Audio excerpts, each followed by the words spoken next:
Movie की शुरुआत एक सीआईए एजेंट को दिखाने से होती है जिसका नाम चार्ली है। चार्ली सीआईए के लिए हैकिंग का काम करता है। वह हैकिंग में बहुत ज्यादा एक्सपर्ट है। इसके साथ साथ उसे मशीन्स के बारे में भी बहुत अच्छी नॉलेज है। इसी वजह से वह हर बार कुछ न कुछ नया बना ही लेता है। आज भी वह वीकेंड के दिन एक खास तरह का बॉम्ब बनाने में लगा होता है। तभी उसकी वाइफ मिरांडा कहती है कि कुछ ही देर में मुझे एयरपोर्ट के लिए निकलना है और तुम अभी भी यहीं बैठे हो। ये सुनते ही चार्ली तुरंत घर चला जाता है और फिर मिरांडा अपनी सारी पैकिंग करके बाहर आ जाती है। चार्ली पूछता है कि तुम कितने दिनों के लिए लंदन जा रही हो। मिरांडा बताती है कि बस 3 दिन का एक फंक्शन है जहां बहुत ज्यादा अमीर लोग भी आने वाले हैं, इसलिए मुझे कुल 4 दिन लगेंगे। चार्ली कहता है कि पता नहीं मेरे ये 4 दिन कैसे गुजरेंगे। दोस्तों, चार्ली और मिरांडा एक दूसरे से बहुत ज्यादा प्यार करते थे। बातों ही बातों में मिरांडा की कैब उनके घर के सामने आ जाती है। इसके बाद मिरांडा कैब में बैठकर वहां से चली जाती है और फिर सीन कट हो जाता है। अगले दिन मंडे होता है और हम देखते हैं कि चार्ली सीआईए के ऑफिस में अपनी ड्यूटी करने के लिए आया है। जैसे ही वह सीआईए की बिल्डिंग के अंदर एंटर करता है, उसकी हर छोटी से छोटी चीज कैमरा से डिटेक्ट होती है। पूरी चेकिंग होने के बाद ही उसे अंदर जाने की परमिशन मिलती है। जब चार्ली रोज की तरह अपना काम कर रहा होता है, तभी अचानक सीआईए के बहुत मजबूत सिक्योरिटी सिस्टम के अंदर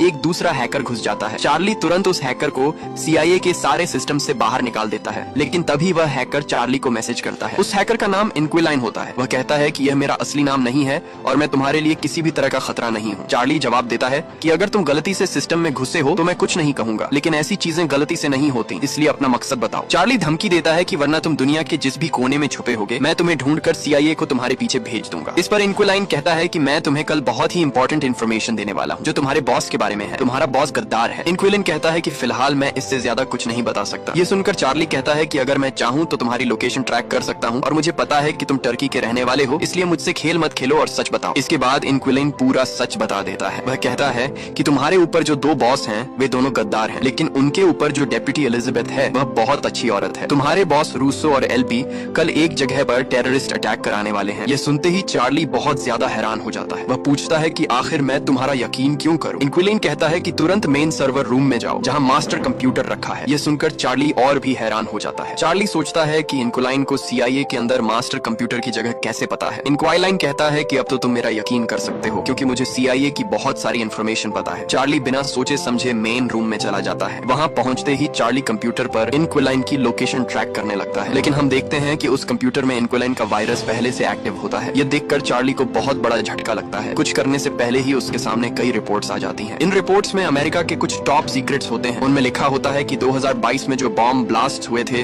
वे किसी और ने नहीं बल्कि सीआईए हेड रूसो और एलबी ने ही करवाए थे। ये बात सिर्फ उन दोनों को ही पता थी, किसी और को नहीं। अब चार्ली को इंक्विलाइन की सारी बातों पर यकीन हो जाता है। चार्ली तुरंत पूछता है कि कल वाला टेरर अटैक कहाँ होने वाला है। इंक्विलाइन बताती है कि इंग्लैंड के शहर लंदन में, लेकिन वह वहाँ कहाँ होगा ये मुझे नहीं पता। चार्ली पूछता है कि क्या तुम अपना नाम बता सकती हो। इंक्विलाइन कहती है कि वक्त आने पर तुम्हें पता चल जाएगा। चार्ली पूछता है कि तुम हमारी मदद क्यों कर रही हो। इंक्विलाइन जवाब देती है कि यह भी तुम्हें सही समय पर पता चलेगा, बस इतना जान लो कि मैं तुम्हारी दुश्मन नहीं हूँ। इसके बाद जैसे ही चार्ली मेन रूम से बाहर आता है, वहाँ उसे उसका दोस्त एलेक्स मिलता है। एलेक्स पूछता है कि भाई सब ठीक तो है, तुम बहुत परेशान लग रहे हो। चार्ली कहता है कि बस थोड़ा चक्कर आ रहा है, इसलिए मुझे खुली हवा चाहिए। चार्ली घर पहुँचते ही अपनी वाइफ को फोन करने वाला होता है। तभी उसे याद आता है कि लंदन में बहुत बड़ा इवेंट होने वाला है। शायद कल वाला टेरर अटैक उसी इवेंट में हुआ हो। वह फिलहाल मिरांडा को कुछ नहीं बताता और फिर से सीआईए बिल्डिंग चला जाता है। वह सीधे अपने हेड रूसो से मिलता है, वही रूसो जिसने खुद ही टेरर अटैक प्लान किया था। चार्ली कहता है कि सर, मुझे लगता है लंदन में टेरर अटैक होने वाला है, इसलिए हमें वहाँ सीआईए भेजनी चाहिए। रूसो कहता है कि चिंता मत करो, अगर कुछ होने वाला होता तो सीआईए को पहले से पता होता। तभी डेप्यूटी उन्हें अपने ऑफिस में बुलाती है। वहाँ पहुंचकर डेप्यूटी चार्ली से कहती है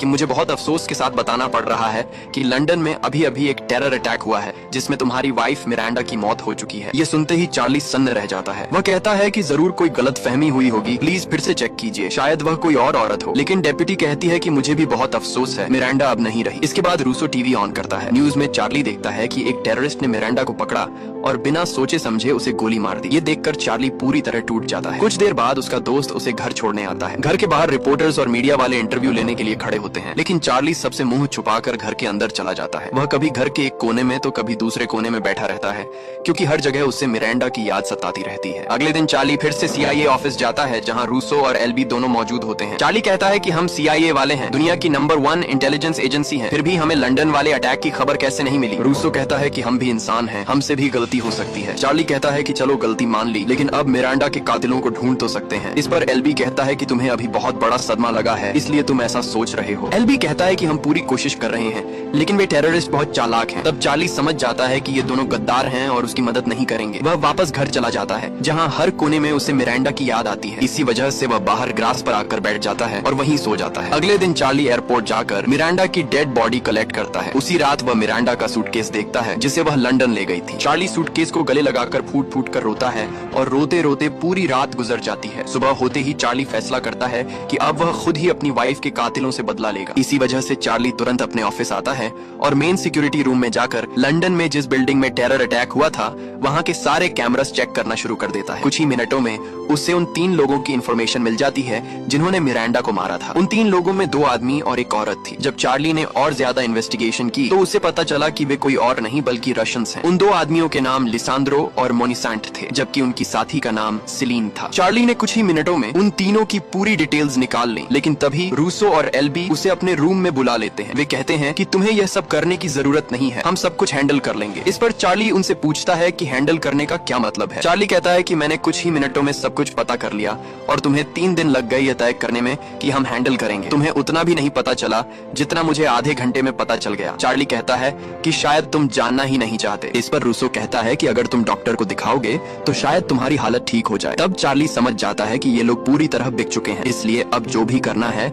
उसे खुद ही करना होगा। अगले दिन चार्ली अपनी शर्ट पर एक रिकॉर्डर लगाता है और उस रिकॉर्डर को पेपर क्लिप से कुछ पेपर्स पर लगा देता है। वे पेपर्स सीधे रूसो के रूम में जाते हैं, जहां चार्ली उन पेपर्स पर रूसो और एल्बी के किए हुए साइंस दिखाता है। चार्ली कहता है कि ये पेपर्स देखिए, इन पर आपके साइंस हैं। इन पेपर्स में लिखा है कि 2022 में लॉस एंजलिस में जो अटैक्स हुए थे उनकी इंक्वायरी CIA खुद करेगी। इंक्वायरी और नोटिफिकेशंस के बाद उन अटैक्स पर कोई पेपर वर्क नहीं किया गया। चार्ली पूछता है कि बताइए CIA कब से चोर बनने लगी। ये सुनते ही एल्बी बहुत ज्यादा गुस्सा हो जाता है। वह कहता है कि बेटे, CIA से निकाले जाने से पहले अपनी लिमिट्स में रहो और जितना पैसा मिलता है उतना ही काम करो। एल्बी धमकी देता है कि कहीं ऐसा ना हो कि हम तुम्हें कहीं छोड़ आए। इस पर चार्ली कहता है कि धमकियां सुनना अच्छा लगता है, धमकाने से बेहतर है कि कुछ करके दिखाओ। तब रूसो पूछता है कि तुम हमसे क्या चाहते हो। चार्ली कहता है कि मुझे तुमसे कुछ नहीं चाहिए, मैं बस चाहता हूँ कि मुझे इन दीवारों से बाहर निकाला जाए और स्पेशल ट्रेनिंग के लिए भेजा जाए। उसी ट्रेनिंग से मैं खुद अपनी वाइफ के किलर्स को ढूंढ कर मारूंगा। ये सुनते ही रूसो और एल्बी जोर जोर से हंसने लगते हैं। वे कहते हैं कि लगता है तुमने कल रात जॉन विक देखी है। चार्ली कहता है कि मुझे जॉन विक के बारे में नहीं पता, लेकिन जब तक मैं अपनी वाइफ के किलर्स को मार नहीं देता तब तक चुप नहीं बैठूंगा। ये सुनकर एल्बी हंसता है और कहता है कि ठीक है, हम तुम्हें 1 महीने के लिए फील्ड में स्पेशल ट्रेनिंग के लिए भेजने को तैयार है, लेकिन याद रखना इसके बाद CIA तुम्हारी किसी भी तरह की मदद नहीं करेगी, न पैसा मिलेगा और न प्रोटेक्शन। चार्ली कहता है कि मुझे कुछ नहीं चाहिए, मुझे सिर्फ स्पेशल ट्रेनिंग चाहिए। इसके बाद चार्ली तुरंत वहाँ से बाहर चला जाता है। जैसे ही वह बाहर जाता है हम देखते हैं कि रूसो और एल्बी कहते हैं कि लगता है इसे हमारे बारे में बहुत कुछ पता है। एल्बी कहता है कि जब तक यह ट्रेनिंग करता रहेगा हम पीछे से इसके बारे में सब कुछ पता कर लेंगे और इसके सारे सीक्रेट्स अपने पास रखेंगे ताकि यह कभी हमारे खिलाफ न जा सके। कुछ घंटों बाद हम चार्ली को देखते हैं जो स्पेशल ट्रेनिंग के लिए कर्नल बैंडो के पास है कि मेरा नाम मेजर बैंडरसन है और तुम मुझे बैंडो कह सकते हो। इसके बाद वे दोनों कार में बैठकर साइट की तरफ निकल जाते हैं। बैंडो कहता है कि अगले 30 दिन तक तुम्हें बिल्डिंग से बाहर जाने की इजाजत नहीं होगी। बैंडो कहता है कि तुम्हें दिन रात ट्रेनिंग करनी होगी। चार्ली कहता है कि मैं ट्रेनिंग करने ही आया हूँ, लेकिन बैंडो कहता है कि समय वह बताएगा। इसके बाद सीन कट हो जाता है और हम CIA बिल्डिंग देखते हैं जहाँ रूसो और एल्बी चार्ली के ऑफिस में जाते हैं। कई घंटों की सर्च के बाद भी उन्हें चार्ली के खिलाफ कुछ भी यूजफुल नहीं मिलता। दूसरी तरफ हम चार्ली को देखते हैं जो फायरिंग प्रैक्टिस कर रहा होता है, लेकिन वह लगातार टारगेट मिस कर रहा होता है। एक भी बुलेट टारगेट पर नहीं लगती। इस पर बैंडो कहता है कि थोड़ा पास से ट्राई करते हैं, लेकिन वहाँ से भी चार्ली पूरी तरह फेल हो जाता है। चार्ली बार बार कहता है कि चलो थोड़ा और पास चलते हैं, मैं उसका सिर उड़ा दूंगा, लेकिन बैंडो कहता है कि अगर इतना पास जाना है तो गन की जरूरत ही क्या है। बैंडो कहता है कि मार्शल आर्ट सीखो, तुम यहाँ क्या करने आए हो। ये सुनकर चार्ली बहुत शर्मिंदा हो जाता है। दूसरी तरफ एल्बी और रूसो चार्ली के घर पहुँचते हैं। वे उसकी सारी चीजें चेक करते हैं, लेकिन उन्हें वहाँ कुछ भी नहीं मिलता। असल में चार्ली ने बहुत बड़ा प्लान बनाया था और उससे पता था कि वह कोई भी प्रूफ पीछे नहीं छोड़ेगा। इसी वजह से रूसो और एल्बी की बेबसी के बावजूद उन्हें चार्ली की कोई वीकनेस नहीं मिलती। दूसरी तरफ चार्ली और बैंडो एक रूम में बैठे होते हैं। बैंडो चार्ली से कहता है कि 20 दिन हो गए हैं और तुम शूटिंग के नाम पर सिर्फ गन पकड़ना सीख पाए हो। बताओ तुम अपनी वाइफ के किलर्स को कैसे मारोगे? चार्ली पूछता है कि आपको कैसे पता कि मैं उन्हें मारूंगा? बैंडो कहता है कि सब छोड़ो और ये गन पकड़ो और जितनी जल्दी हो सके मुझे गोली मारो। चार्ली कहता है कि अगर गोली चली तो आप मर जाएंगे। बैंडो कहता है कि मुझे पता है, इसलिए वही करो जो मैंने कहा है। लेकिन चार्ली डर की वजह से गोली नहीं चलाता। बैंडो कहता है देखा, तुम अपने वाइफ के किलर्स को नहीं मार पाओगे। चार्ली कहता है कि जब समय आएगा मैं हिम्मत से उन्हें मारूंगा। इस पर बैंडो कहता है कि जब समय आएगा तुम्हें यह भी याद नहीं रहेगा कि गन से बुलेट किस होल से निकलती है, इसलिए तुम्हें शरीर से ज्यादा दिमाग का इस्तेमाल करना होगा। बैंडो कहता है कि मैंने बहुत लोगों को ट्रेन किया है लेकिन तुम जैसा कोई नहीं देखा। बैंडो कहता है कि तुम दिमाग से तेज हो लेकिन शरीर से कमजोर हो, इसलिए मैं तुम्हें फिजिकल ट्रेनिंग नहीं दे सकता। तुम्हें सबको अपने दिमाग से मात देनी होगी। यह कहकर बैंडो वहाँ से चला जाता है। अब हम एल्बी और रूसो को देखते हैं जिन्होंने 20 दिन तक सर्च करने के बाद भी चार्ली के खिलाफ कोई प्रूफ नहीं पाया। इसीलिए अब वे बैंडो को ऑर्डर देते हैं कि चार्ली को मार दिया जाए ताकि वह रूसो और एल्बी के खिलाफ गवाही न दे सके। जब बैंडो चार्ली के रूम में आता है तो वह देखता है कि चार्ली वहाँ नहीं है। ये देखकर बैंडो बहुत हैरान हो जाता है। अब हम चार्ली को देखते हैं जो एयरपोर्ट पर बैठा हुआ रूसो और एल्बी की सारी बातें सुन रहा होता है, क्योंकि जो पेपर्स चार्ली ने रूसो और एल्बी को दिए थे, हाँ वही पेपर्स जिन पर उनके साइंस थे, चार्ली ने उन पर पहले ही माइक्रोफोन लगा दिया था। वह रियल टाइम में उनकी सारी बातें सुन रहा होता है, लेकिन रूसो को इस रिकॉर्डर का भी पता चल जाता है। रूसो रिकॉर्डर में कहता है चार्ली हम तुम्हें ढूंढ लेंगे। इसके तुरंत बाद हम चार्ली को देखते हैं जो प्लेन से लंदन पहुंच चुका होता है। उसके पास बहुत सारा पैसा और कई फेक पासपोर्ट्स होते हैं जिनकी मदद से वह कहीं भी ट्रैवल कर सकता है। अब चार्ली लंदन में एक अपार्टमेंट लेता है क्योंकि उसे सिलीन की लोकेशन मिल जाती है। हाँ, यही वही लड़की थी जो उस दिन के टेरर अटैक में शामिल थी। चार्ली देखता है कि सिलीन रोज अपने बॉयफ्रेंड के साथ 2 घंटे के लिए बाहर जाती है। इसी समय चार्ली उसका अपार्टमेंट का लॉक तोड़कर अंदर घुस जाता है और सर्च करना शुरू कर देता है, इस उम्मीद में कि शायद उसे लिसांड्रो और मोनिसांट के बारे में कुछ क्लूज मिल जाएं। वह देखता है कि दीवारों पर बहुत सारी पेंटिंग्स लगी होती हैं, लेकिन एक ड्रॉर में चार्ली को एक गन मिलती है। इसी वजह से चार्ली तुरंत उस गन को अपने साथ रख लेता है। तभी उसके फोन पर एक नोटिफिकेशन आता है जिसमें लिखा होता है कि सिलीन वापस अपने अपार्टमेंट आ रही है। ये नोटिफिकेशन किसी और का नहीं बल्कि इंक्विलाइन का होता है। फोन में ट्रैकर देखकर चार्ली को पता चलता है